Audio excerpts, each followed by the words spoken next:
나오셔서 하실 것 같고요. 우리 힘찬 박수로 맞이해 주시면 감사하겠습니다.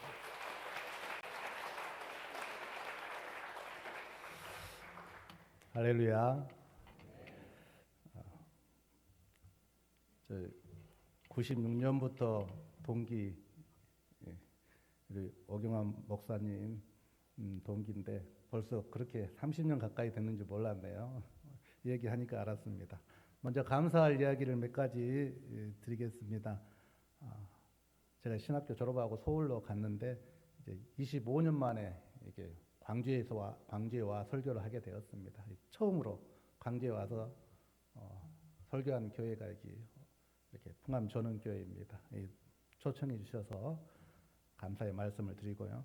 두 번째 감사할 일은 제 아내가 암 사기 판정을 2022년에 받았었는데 그때 우리 풍암 전원교회에서 또 여러 성도님들이 도움을 주셔가지고 수술 잘 받고 지금은 거의 회복해서 일상생활하는데 거의 지장 없을 정도로 회복되었습니다. 잠깐 제 아내 보여드리도록 하겠습니다. 네.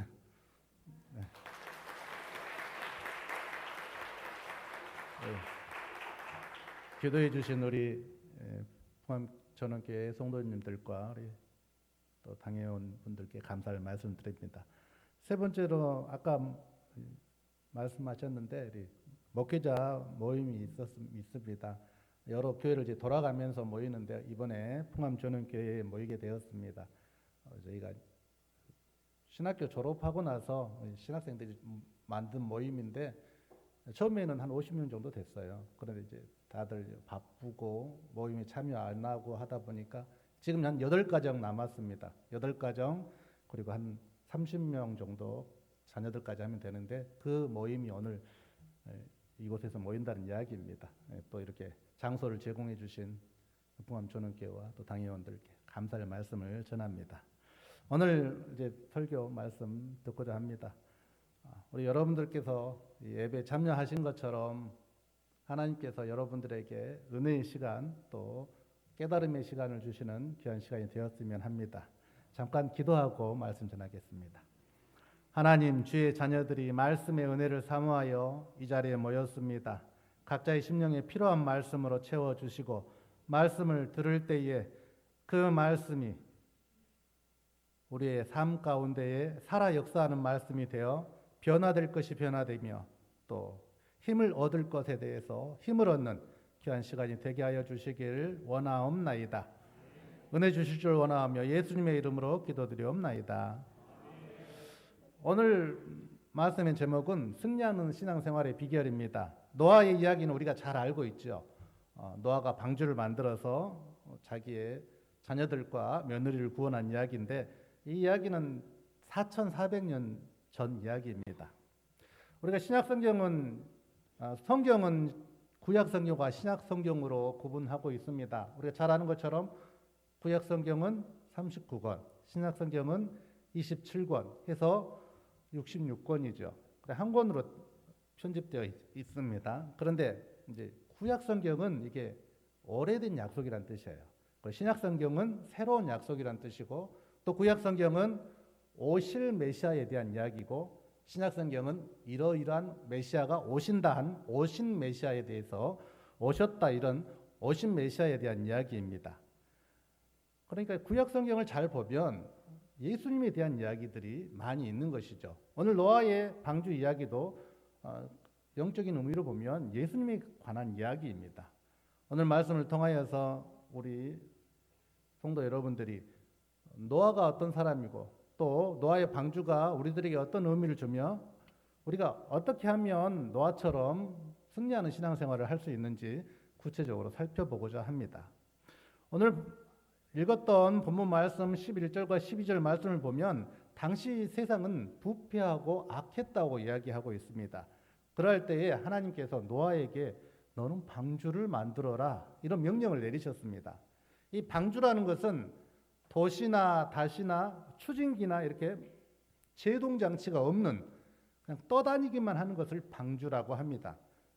이 물에 떠있기만 하는 것을 하나님께서 노아에게 만들라고 한 것입니다. 9절 말씀을 우리 함께 읽도록 하겠습니다. 9절입니다. 함께 읽겠습니다. 이것이 노아의 조건이라. 노아는 의인이요 당대의 완전한 자라. 그는 하나님과 동행하였으며. 아멘. 노아는 하나님께 인정받는 의인이었다고 말하고 있습니다. 의로운 삶을 살았다는 이야기죠. 당시에 죄악이 많은 세상, 또 부패한 세상 가운데서 의인이었다는 것을 보면 노아가 얼마나 바른 삶을 살았는지를 알 수가 있습니다. 우리가 신앙생활에서 승리하기 위해서는 의로운 삶을 살 필요가 있습니다. 신앙생활에 승리하는 비결 첫 번째는 의로운 삶을 사는 것입니다. 우리 옆 사람과 함께 따라하도록 하겠습니다. 의로운 삶을 삽시다. 반대쪽에 계신 분 보고 한 번 더 하겠습니다. 의로운 삶을 삽시다. 12절 말씀 우리 함께 읽도록 하겠습니다. 함께 읽겠습니다. 하나님이 보신즉 땅이 부패하였으니 이는 땅에서 모든 혈육 있는 자의 행위가 부패함이었더라. 아멘. 부패함이 가득한 세대 가운데서 노아의 이런 삶은 많은 사람들에게 때로는 이렇게 손가락질을 받을 수도 있고 또 다른 사람들로부터 비난을 받는 삶이었을 수도 있습니다. 성도가 신앙생활하기 힘든 이유는 뭐냐 하면 주변에 다 악한 것들이 많기 때문입니다. 또 죄에 대한 유혹이 많기 때문이죠. 나는 정말 바르게 살려고 하는데 유혹하는 것들이 너무 많다는 것입니다.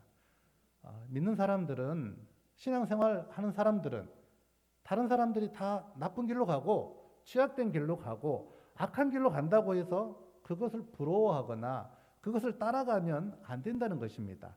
노아의 이야기를 보면 노아는 의로운 삶을 살기 위해 노력한 삶이었음을 알 수가 있습니다.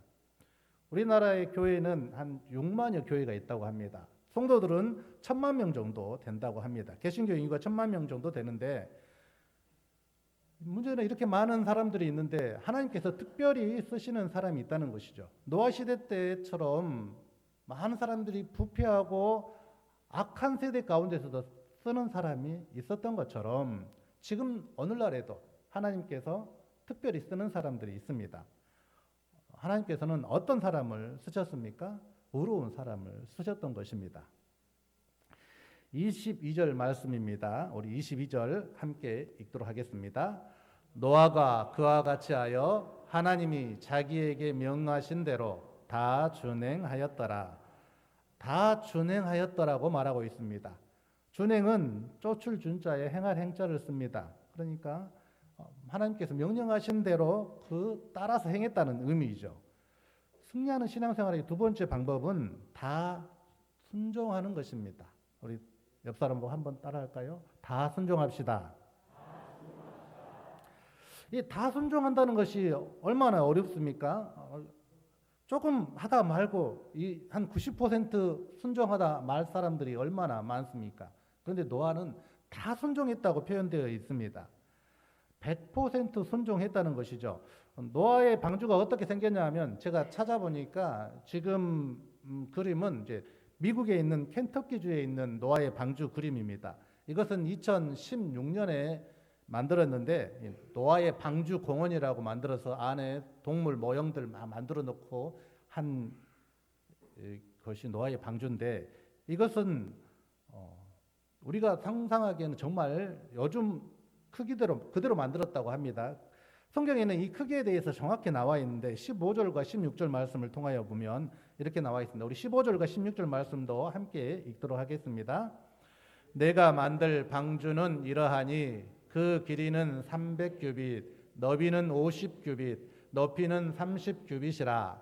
거기에 창을 내되 위에서부터 한 규빗에 내고 그 문은 옆으로 내고 상중하 3층으로 할지니라. 아멘.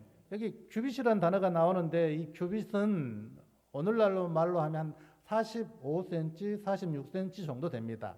이게 왜 잘 정확하게 규정이 되어 있지 않은데 왜냐하면 규빗의 단위가 이 팔꿈치에서부터 이 손끝까지 길이에요. 그러니까 길이가 긴 사람도 있고 짧은 사람도 있고 그래서 당시 유대인들은 보통 한 규빗을 여기서부터 여기까지 쟀는데 45cm나 46cm, 또 다른 주변 나라들은 큰 규빗에서 또 다르게 재기도 했는데 유대인들은 46cm 정도 됐거든요. 그래서 길이가 얼마냐면 138m, 넓이는 23m, 그리고 높이는 14m입니다.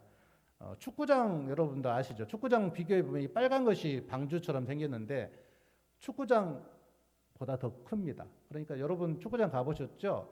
이 골대에서 저 골대 보면 상대방 골키퍼 얼굴이 잘 안 보일 정도로 큽니다. 그리고 넓이는 축구장 절반 정도 하며 높이는 5층 건물 정도 합니다. 어마어마한 큰 건물이죠. 이것이 나무로 만들었다는 것입니다. 이것을 나무로 만들면 물에 띄우면 어떻게 되겠습니까? 가운데가 부러지거나 옆으로 기우뚱하거나 이럴 가능성이 많은데 그러지 않고 이것이 1년 동안 물 위에 떠다닐 수 있었다는 것은 아주 잘 만들었고 견고하게 만들었다는 것이죠. 지금이야 뭐 500m 가까이 되는 배도 만들 수 있죠. 항공모함은 한 350m 정도 된다고 합니다. 그 정도 뭐 철로 된 배를 만들 수도 있는데 4,400년 전에 노아 당시에 이만한 배를 만든다는 것은 거의 불가능한 것에 가깝다고 할 수 있겠습니다. 가끔 신앙생활 하다 보면 내가 원하고 내가 바라는 방향으로 가지 않을 때가 있습니다. 내가 원하는 것은 이것인데 하나님께서 다르게 응답하실 때도 있고 내가 원하는 것은 이건데 내가 가고자 하는 방향이 이건데 다른 길로 인도할 때가 있는 것입니다. 그리고 내가 상식으로 내가 지금까지 배워온 방법으로는 이렇게 사는 것이 맞는 것 같은데 성경에 보면 그렇게 살지 말라고 되어 있는 부분이 있습니다. 내 생각에 맞지 않고 내가 이해되지 않더라도 말씀에 따라 사는 것, 이것을 순종하는 것이라고 합니다. 내가 마음에 드는 것만 하면 이게 순종이 아니죠. 오늘 노아 이야기는 다 순종하였다고 말하고 있습니다. 다 준행하였다고 말하고 있는 것이죠. 우리가 신앙생활에 승리하려면 하나님 말씀에 다 순종하는 것이 필요합니다. 순종을 반대할 말을 뭐라고 그럽니까? 불순종이라고 그러죠. 불순종은 다른 말로 죄라고 그럽니다. 순종 안 해도 돼 그러는 것이 아니라 그 정도 수준이 아니라 순종하지 않는 것을 죄라고 한다는 것이죠. 이것이 문제인 것입니다. 웨스트민스터 소율문답 14문에 보면 죄란 하나님 법에 순종함에 부족한 것이나 그 법을 어기는 것이라고 되어 있습니다. 그러니까 하나님의 법에 조금 부족해요. 이것도 죄라는 것이죠. 내가 100% 순종하지 못해도 이것을 죄라고 여긴다는 것입니다. 그러니까 하나님 말씀은 내 마음대로 내가 원하는 대로 내가 바라는 대로 해석하고 순종하는 것이 아니라 그 말씀에 그대로 순종하려고 하는 것이 필요합니다. 노아가 그렇게 했다는 것이죠. 그래서 노아가 승리하는 삶을 살 수 있었던 것입니다. 이것은 삶의 자세와 태도의 문제입니다. 시험 보는 학생 중에 어차피 90점 맞으면 A 학점 맞으니까 뭐 한두 개 틀려도 돼 이런 식으로 공부하는 학생이 있고 나는 100점이 목표니까 한 개도 틀리면 안 돼 이렇게 공부하는 학생이 있을 수 있습니다. 90점만 맞으면 된다는 학생과 100점 맞아야 되겠다고 하는 학생의 공부와 자세와 태도는 다르다는 것이죠. 우리도 신앙생활 할 때 마찬가지입니다. 신앙생활 하는데 한두 가지 뭐 죄는 어때? 이거는 죄 지어도 돼. 이거는 하나님 말씀에 불순종해도 돼. 이렇게 신앙생활 하는 사람하고 하나님 말씀에는 철저하게 순종해야 돼. 100% 순종해야지. 이렇게 말씀을 접근하는 사람하고는 신앙의 태도와 삶이 다르다는 겁니다. 우리의 신앙의 삶의 태도도 이래야 되는 것이죠. 한두 개 정도는 어때? 이 정도는 뭐 하나님 또 이해해 주실 거야. 이렇게 해서는 다 순종하기가 어렵다는 것입니다. 여기 계신 우리 성도 여러분들이 하나님 말씀에 다 순종하시는 성도 여러분들 되시길 바랍니다. 노아는 480살부터 600살까지 120년 동안 방주를 만들었다고 합니다. 방주는 480살부터 만들었는데 노아가 오늘 읽었던 말씀을 보면 500세에 셈과 함과 야벳을 낳았습니다. 그러니까 480살부터 방주를 만들기 시작했는데 20년 동안은 혼자 만들었겠죠. 뭐 아내 옆에서 도와주었겠죠. 그리고 그 자녀를 낳았는데 500살 때에 20년 후부터 이제 자녀가 생기기 시작했다는 거죠. 이게 무슨 얘기냐면 하나님 말씀을 듣는 사람들 중 하나님의 음성을 들었다고 하는 사람들이 있습니다. 또 하나님으로부터 특별한 소명을 받았다고 하는 사람들이 있습니다. 이런 사람들 가운데 가정도 다 팽개치고 또 직장도 팽개치고 뭐 기도원에 들어간다거나 아니면 어떤 단체에 들어가서 사는 사람들이 있습니다. 노아는 그렇지 않았다는 것이죠. 노아는 하나님 명령 따른다고 죽으나 사나 배만 만들고 있지 않고 하나님의 명령을 따라서 배도 만들었지만 가정과 자녀를 키우고 살았다는 것을 알 수가 있습니다. 자녀를 낳고 또 가정 생활도 이루고 자녀를 또 장가 보내서 며느리도 얻고 며느리도 셋 얻었다고 나와 있습니다. 우리 창세기 7장 13절 말씀 함께 읽도록 하겠습니다. 7장 13절입니다. 함께 읽겠습니다.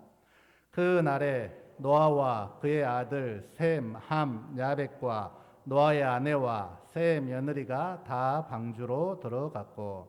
아멘. 노아는 자기만 구원한 게 아니라 자기 아내와 아들들과 며느리 다 구원했다는 이야기입니다. 순종하는 사람의 특징은 나이나 환경이나 능력이나 사람을 탓하지 않는 것입니다. 노아가 그런 사람이었습니다. 자기의 환경 탓하지 않고 하나님께서 맡겨주신 명령에 충실하면서 가정도 잘 지키고 자녀들 장가도 보내고 신앙생활 한 사람이라는 것이죠. 우리가 하나님 말씀에 순종할 때 자신의 맡겨진 삶에도 충실할 필요가 있다는 것입니다. 방주는 누구를 위하여 만들어야 됩니까? 오늘 14절 말씀입니다. 오늘 읽었던 14절 말씀 우리 다시 한번 읽겠습니다. 너는 고페르 나무로 너를 위하여 방주를 만들되 그 안에 칸들을 막고 역청을 그 안팎에 칠하라. 아멘. 너를 위하여 방주를 만들되 이렇게 표현되어 있습니다. 누굽니까? 노아를 위하여 방주를 만든 것입니다. 하나님 방주 필요 없습니다. 노아에게 필요해서 방주를 만들라고 한 것이죠. 노아를 살리기 위해서 방주를 만들라고 한 것이었습니다. 어떻게 방주를 만들었습니까? 하나님께서 말씀하신 그대로, 하나님께서 지시한 대로 어떤 나무를 사용해서 무엇을 발라서 어떤 길이로 만들라고 할 때 그 말씀에 순종하여서 만든 것이 노아의 방주라는 것입니다. 그러니까 자신이 편한 대로 한 것이 아닙니다. 우리 신앙생활도 마찬가지입니다. 내가 편한 대로 내가 원하는 대로 하는 것이 아니라 하나님께서 명령하신 대로 하는 것이 올바른 신앙생활이라는 것입니다. 그래서 신앙생활 할 때 교회에서 전도합시다, 기도합시다, 봉사합시다 하면 예, 아멘하고 따라야 하는 것이죠. 하나님의 말씀이니까 그렇게 하는 것입니다. 내 마음에 들지 않더라도 따라가는 것, 순종하는 것, 이것이 우리가 노아에게 배워야 할 귀중한 자세입니다. 영적 의미로 보면은 노아는 뭘 상징합니까? 방주는 교회를 상징합니다. 방주는 예수 그리스도를 상징하죠. 그래서 교회 모양을 방주로 만든 배 모양으로 만든 교회도 있습니다.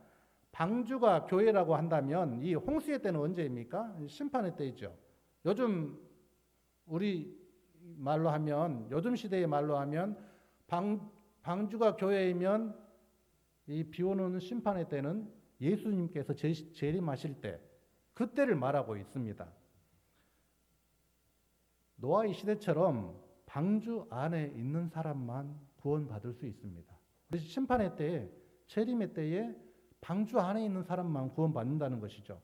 예수님 안에 교회 안에 있는 사람만 구원을 받는다고 말씀하고 있습니다. 지금 우리는 예수 그리스도 안에 있는 사람들이죠. 그래서 구원을 받았습니다. 확신을 얻고 살고 있습니다. 그러므로 우리는 이 방주 밖에 있는 사람들에게도 관심을 가져야 됩니다. 왜냐하면 방주 밖에 있으면 다 죽게 되었거든요. 살지 못하기 때문입니다. 우리는 노아 때에 방주 밖에 있던 사람들을 생각해 보시길 바랍니다. 창세기 7장 9절과 10절 말씀을 함께 읽도록 하겠습니다. 7장 9절과 10절입니다. 우리 화면 보고 읽도록 하겠습니다. 하나님이 노아에게 명하신 대로 암수 둘씩 노아에게 나와 방주로 들어갔으니 7일 후에 홍수가 땅에 덮이니. 아멘. 비가 언제 내렸습니까? 비는 언제 내렸냐고 하면 위에 말씀을 보여주십시오. 비는 7일 후에 내렸다고 합니다. 창세기 7장 9절과 10절 보면 노아가 방주로 들어가고 나서 7일 후에 홍수가 땅에 덮였다는 말입니다. 무슨 말이냐면 비가 막 오니까 비 오네?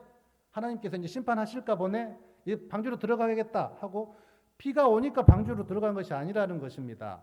비 오지 않는데 맑은 하늘에 방주로 들어간 것입니다. 비 올 기미가 없는데 방주로 들어간 것이에요.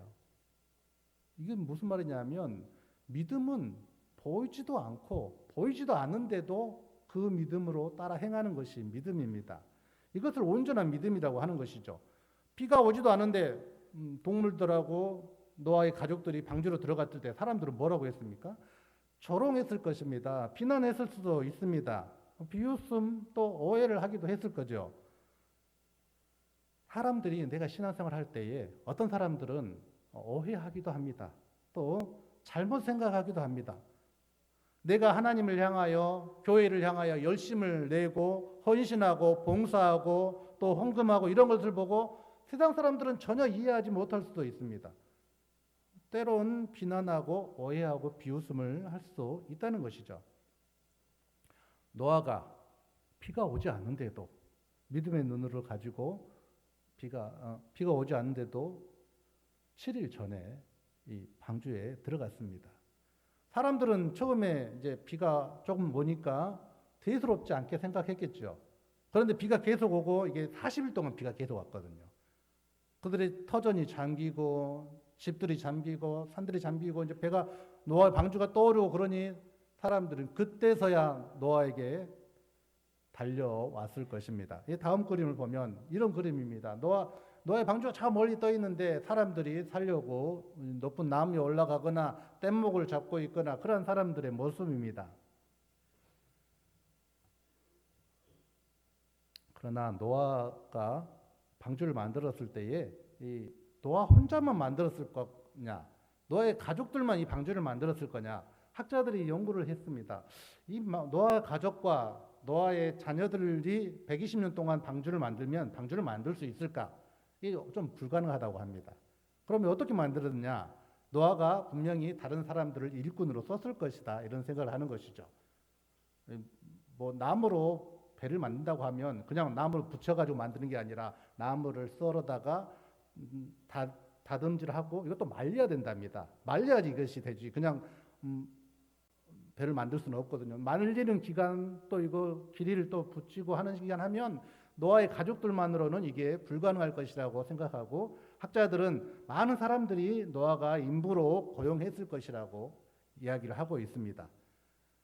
아까 그림에서 보셨던 것처럼 수많은 사람들이 죽어가고 있는 모습입니다. 노아가 방주에 들어갔을 때 함께 일했던 사람들 또 요즘 말로 하면 며느리의 가족들도 있었겠죠. 노아의 방주에 못 들어온 며느리의 가족들, 이런 친척들, 그런 사람들도 있었을 거 아닙니까? 수많은 사람들이 방주에 달려와서 살려달라고 했을 것입니다. 노아, 제발 문 좀 열어줘. 제발 문 좀 열어달라고 한 옆집 아줌마, 아저씨, 이웃들의 목소리가 들렸을 수도 있습니다. 가까이 지냈던 사람 목소리 알아들을 수 있었겠죠. 그런데 한 번 닫힌 노아의 방주는 문이 열리지 않았다고 합니다.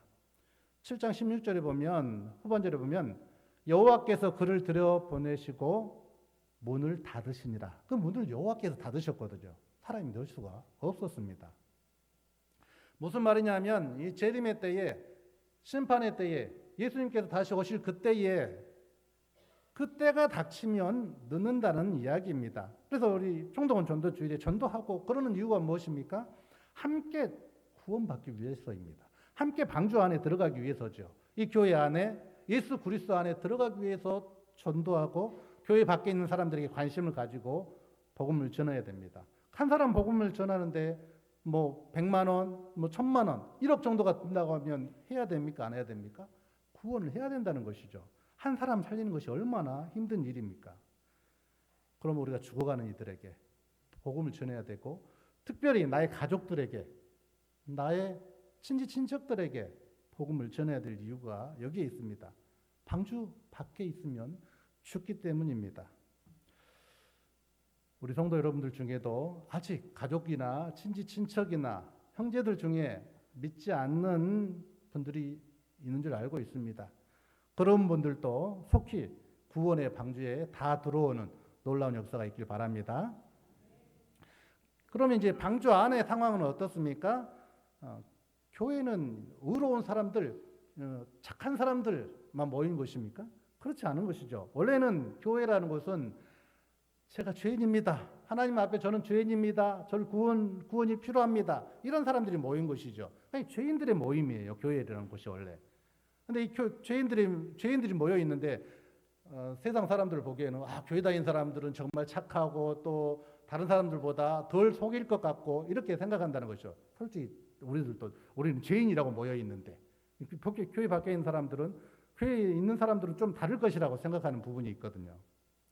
이 폭풍치는 방주 안에도 마찬가지였습니다. 방주 안에 있다고 다 평안합니까? 교회 안에 있다고 다 아무 어려움이 없나요? 어려움이 있을 수 있습니다.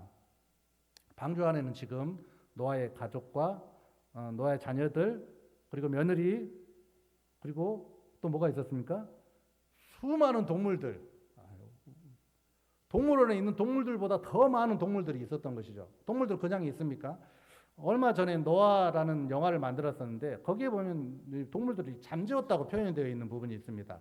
근데 성경에 보면 잠재웠다고 표현되어 있잖아요. 노아에게 동물들을 위하여서 먹을 것과 너의 가족을 위하여 먹을 것을 준비하라 이렇게 얘기했거든요. 그러니까 잠재운 것은 아닙니다. 잠재울 거면 뭐 음식 준비하라고 안 했겠죠. 먹을 것 준비하라고 안 했겠죠. 그런 것을 보면 동물들이 먹고 뭘 합니까? 또 배설하고 방주 안에 먹고 싸고 또 그런 울고 방주 안에도 엄청 혼잡한 상황이었을 거라는 거죠. 아주 평온한 상황만은 아니었을 것입니다. 동물들이 뭐 이렇게 싸면 누가 치워야 됩니까? 또의 가족들이 다 치웠을 겁니다. 그 1년 동안 방주 안의 기간이 한 377일 동안 있었거든요. 1년 조금 넘게 있었는데 그동안 뭐 했습니까? 동물들 배설물 치우고 먹을 거 주고 이 가족이 그거 하느라고 하루 종일 1년 내내 힘들었을 것입니다. 또 뭐 좋아하는 동물만 있습니까? 마음에 안 드는 동물도 있고 시끄러운 동물도 있고 또 냄새나는 동물도 있지 않습니까? 그런데도 방주 안에서 함께 생활했다는 것이죠. 그런데 방주가 싫다고 떠나면 어떻게 됩니까? 방주가 싫다고 밖으로 나가면 어떻게 됩니까? 죽는다는 거죠. 교회 안에서도 어려운 일이 있을 수 있습니다. 힘든 일이 있을 수 있습니다.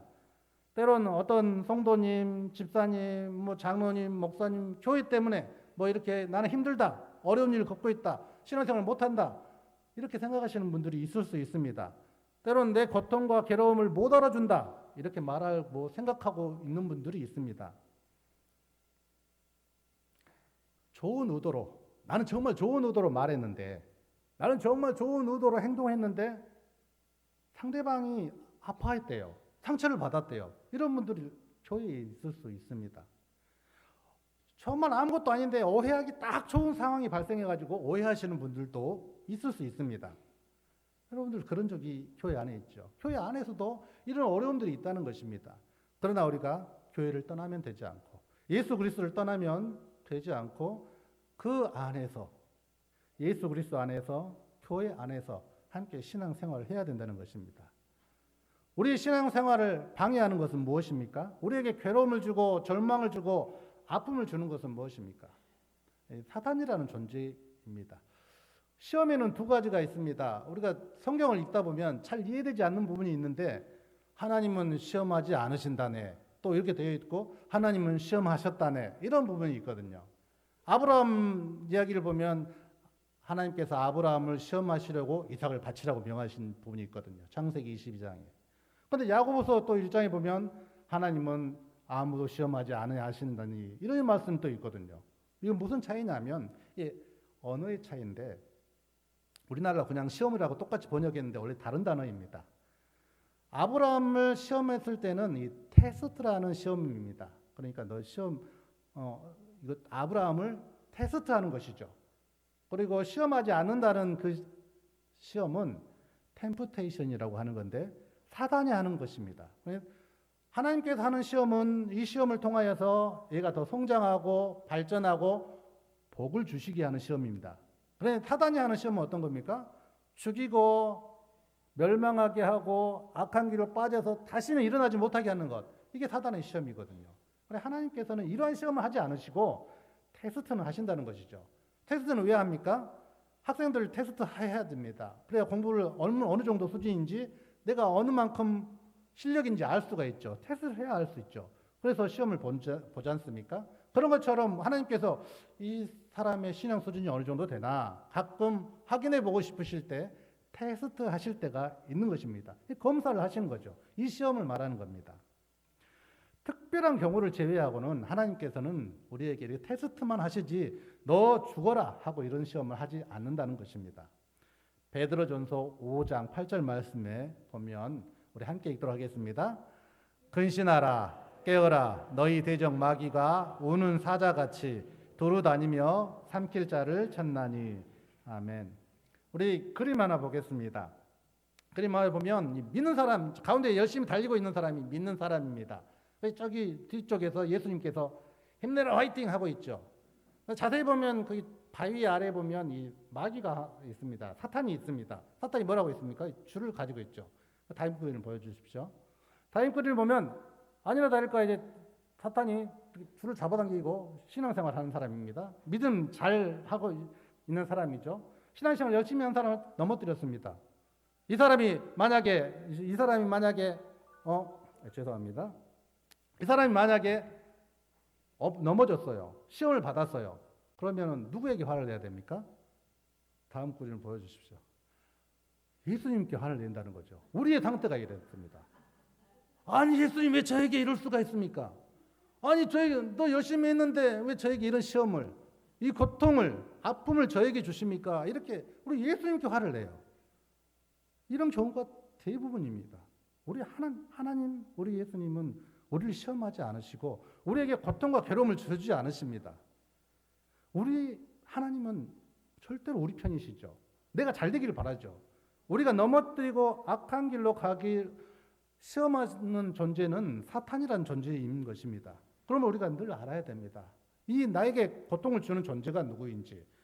혹시 여러분들 중에 어려움 겪고 있는 사람이 있을 수 있습니다. 그런데 이 고통의 정말 근원이 무엇인가? 저 사람 때문인가? 저 환경 때문인가? 아니면 사탄 때문인가를 정확히 알아야 된다는 것이죠. 우리 옆 사람 보고 따라하겠습니다. 옆 사람 집사님은 하나님은 집사님 편입니다. 하나님은 권사님 편입니다. 따라하겠습니다.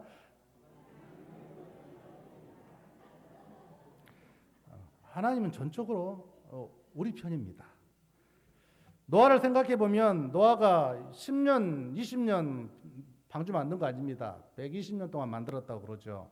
우리 기도할 때 어떻게 합니까? 한 달, 두 달, 1년, 2년, 10년, 20년 기도합니까? 얼마 조금 기도해 보다가 안 되면 어떻게 합니까? 하나님 왜 저 기도 안 들어주십니까? 이렇게 땡깡 부리고 또 하나님께 화도 내기도 하고 그러지 않습니까? 하나님께서는 우리들에게 좋은 거 주시길 원하시는 하나님, 우리가 더 잘 되기를 원하시는 하나님이십니다. 여러분 지금까지 헌신하고 충성하고 열심을 냈는데 결과가 나타나지 않았습니까? 조금만 더 헌신하고 열심을 내시길 바랍니다. 그러면 하나님께서 분명히 선한 길로 인도해 주실 것입니다. 이제 마지막입니다. 마지막으로 창세기 8장 20절 말씀 함께 읽도록 하겠습니다. 앞에 화면 보고 읽도록 하겠습니다. 노아가 여호와께 제단을 쌓고 모든 정결한 짐승과 모든 정결한 새 중에서 제물을 취하여 번제로 제단에 드렸더니. 승리하는 신앙생활의 비결 세 번째는 여호와를 위하여 단을 쌓는 것입니다. 제단을 쌓는 것입니다. 우리 옆 사람과 함께 하겠습니다.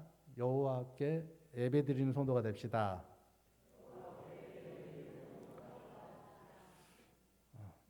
노아가 방주에서 나와가지고 한 일이 이겁니다.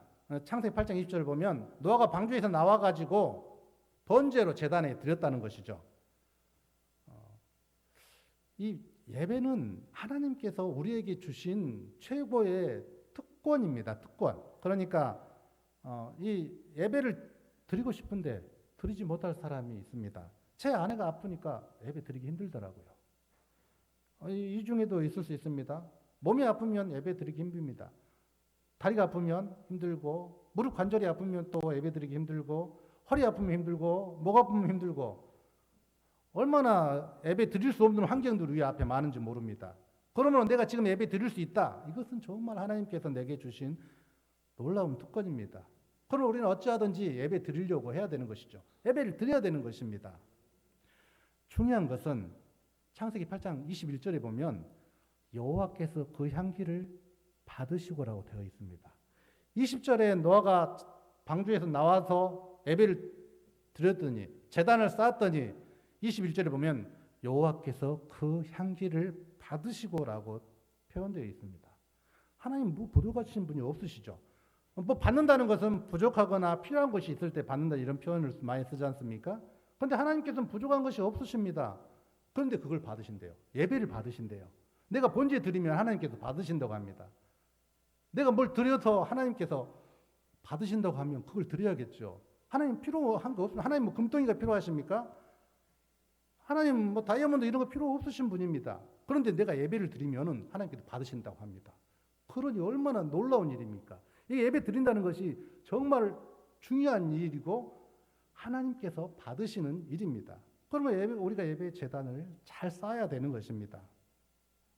우리 성도 여러분들이 우리에게 이미 하나님께서는 천국을 약속해 주시고 형통을 약속해 주셨습니다. 그러면 우리가 이 땅에 살면서 예배를 온전히 드릴 수 있는 성도 여러분들 되시길 바랍니다. 그리고 예배가 생활이 되어야 됩니다. 이게 어려운 일이지만 생활이 되어야 되는 것이죠. 왜 생활이라고 합니까?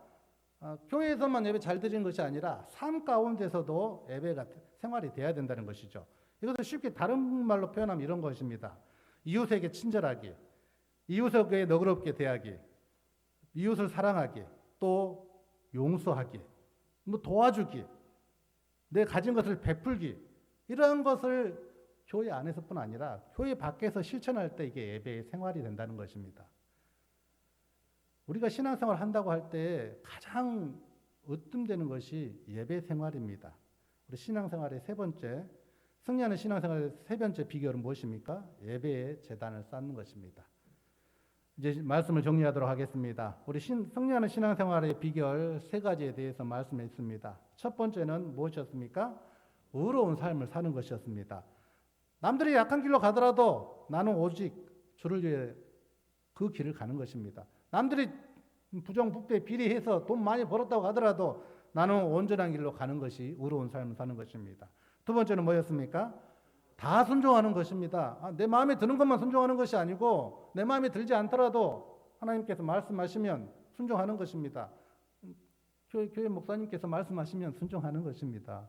목사님이 성도님의 상태를 잘 압니다. 그래서 이 정도는 순종할 수 있다고 생각하는 것이죠. 내 원하는 것이 아니라 하나님 말씀에 100% 순종하려고 노력하는 것입니다. 마음과 정성과 열정을 드리는 것입니다. 세 번째는 무엇이었습니까? 예배의 제단을 쌓는 것입니다. 어찌하든지 삶 속에서 예배가 될 수 있도록 예배의 시간을 놓치지 않고 예배의 제단을 쌓는 우리 성도 여러분 되시길 바랍니다. 오늘 함께 예배드리는 모든 성도 여러분들이 주님께서 다시 오실 때까지 승리하는 신앙생활 하시기를 축원합니다. 축원합니다. 축원합니다. 기도하겠습니다. 사랑과 은혜와 자비가 충만하신 하나님 아버지, 우리가 이 땅에 사는 날 동안 승리하는 신앙생활을 하기를 원합니다. 우리의 마음대로, 우리의 뜻대로 되지 않는 부분들이 많이 있사오나 노아처럼 의로운 삶을 살고 말씀에 순종하고 예배 드리기를 기뻐하는 삶을 삶으로써 승리하는 주의 자녀로 살게 하여 주시옵소서. 여기 함께 모인 모든 주의 자녀들에게 승리하는 삶을 살 수 있도록 은혜 내려주시길 원하며 예수님의 이름으로 기도드리옵나이다.